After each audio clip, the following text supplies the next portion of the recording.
अस्सलाम वालेकुम, मेरा नाम डॉक्टर मुकद्दस है और मैं आपको सिखाऊंगी गैसेस एक्सचेंज इन ह्यूमंस। ठीक है। सबसे पहली बात तो ये कि ह्यूमंस में गैसेस के एक्सचेंज के लिए एक स्पेसिफिक ऑर्गन सिस्टम होता है जिसे हम कहते हैं रेस्पिरेटरी सिस्टम। इस सिस्टम के दो पार्ट्स होते हैं, एक है air passageways and the second one is lungs.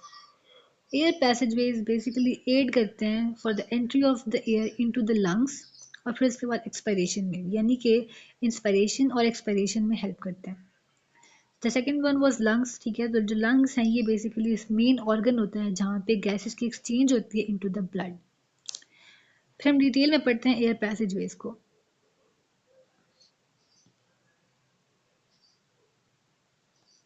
अब जो एयर पैसेजवे है ना, इसके डिफरेंट पार्ट्स होते हैं।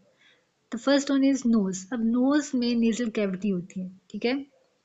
अब एयर जहाँ से एंटर होती है इनटू द नेजल कैविटी, उस ओपनिंग को हम कहते हैं नोस्ट्रल्स। ये आप डायग्राम में भी देख सकते हैं। ठीक है। अब जो नेजल कैविटी है इसको एक वॉल ने डिवाइड किया होता है टू पोर्शंस में।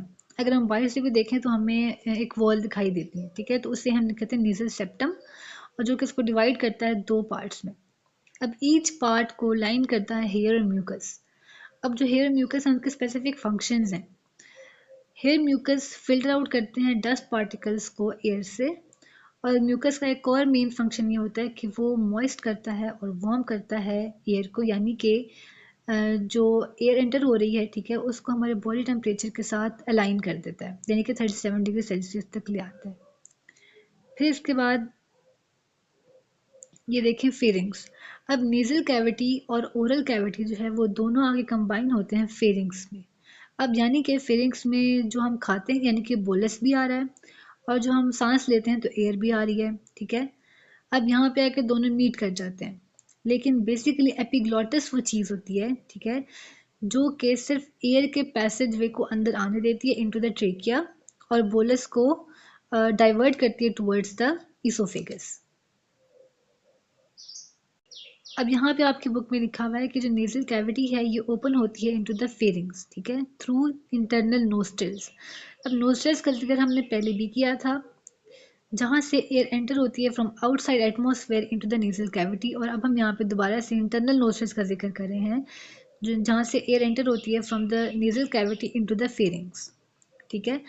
अब जैसे कि मैंने आपको पहले ये बताया कि फेरिंग्स जो है वो मीटअप पॉइंट होता है जहाँ पे बोलस भी एंटर होता है और एयर भी एंटर होती है, और जो फूड होता है, जो बोलस होता है वो पास करता है इनटू द एसोफेगस, और जो एयर है वो पास करती है इनटू द लेरिंग्स। अब एक यहाँ पे लिखा हुआ है कि जो एयर है ना वो फेरिंग्स से लेरिंग्स के थ्रू जाती है by an opening which is called glottis. ठीक है। लेकिन जो ग्लोटिस है ना उसको कवर किया होता है एपिग्लोटिस ने।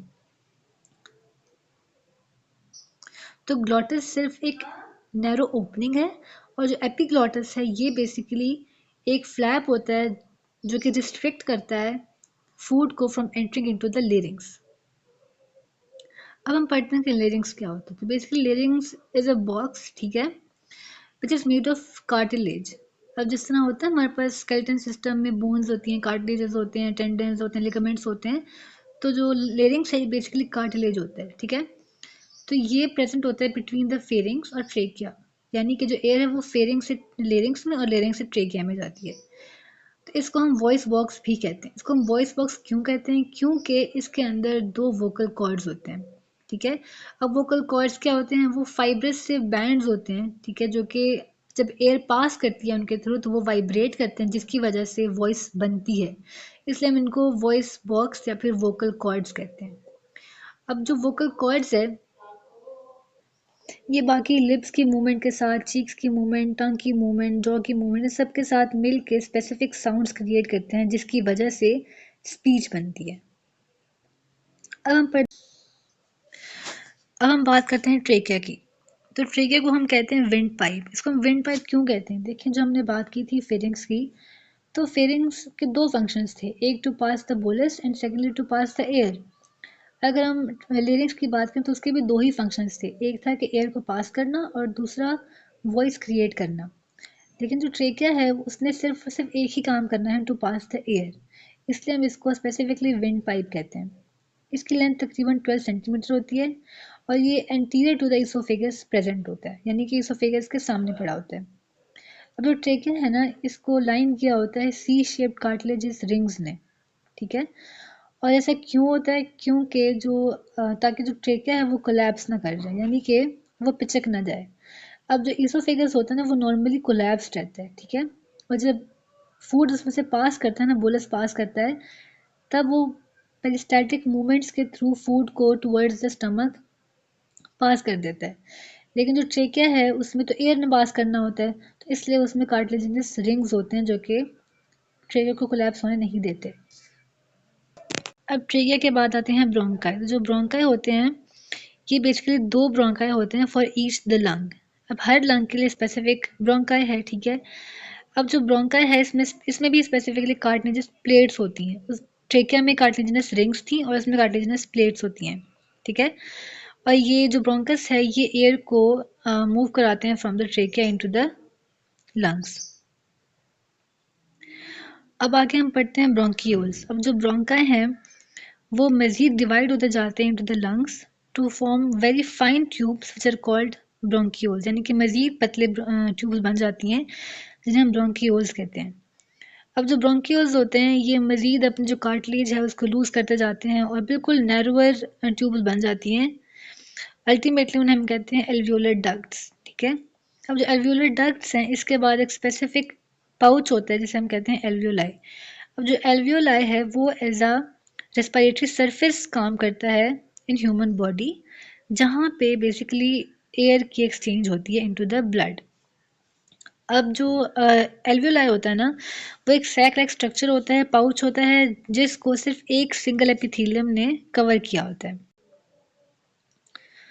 अभी जो ट्रेकिया और ब्रोंका हमने तो पहले जिक्र किया था ना कि सिर्फ नेजल कैविटी में हेयर और म्यूकस होते हैं, लेकिन यहाँ पे आपके बुक में लिखा हुआ है जो ट्रेकिया और ब्रोंकाई हैं, इसमें भी जो एपिथेलियम होती है वो सिलिएटेड होती है, यानी कि इसके ऊपर सीलिया होता है, और साथ ही साथ ग्लैंडुलर सेल्स होते हैं जो कि म्यूकस को सिक्रीट करते हैं।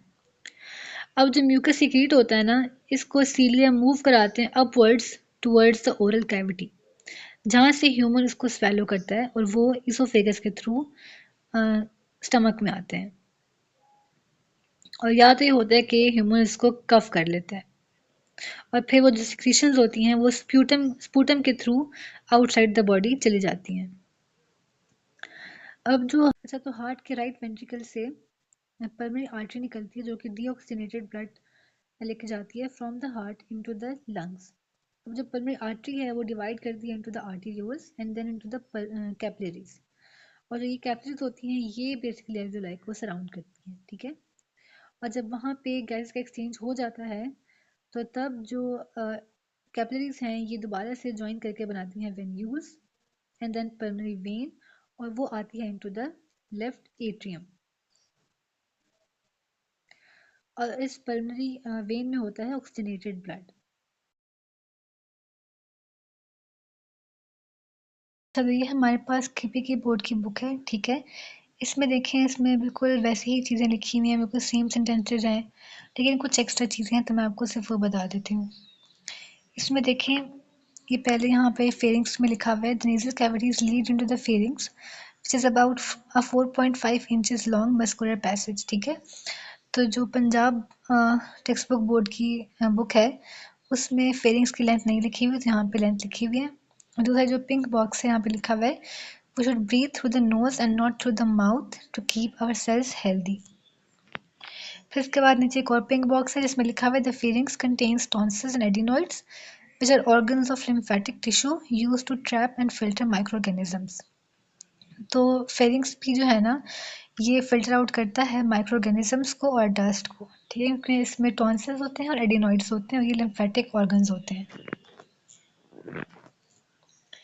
फिर इसके बाद फिर इसके बाद इस बुक में जो कार्टिलेजिनस रिंग्स होते हैं ट्रेकिया के अंदर, सी शेप कार्टिलेजिनस रिंग्स, उनका नंबर भी बताया हुआ है, स्पेसिफाई किया हुआ है, 16 to 20 C shape cartilaginous rings होते हैं जो प्रिवेंट करते हैं फ्रॉम द कोलैप्स।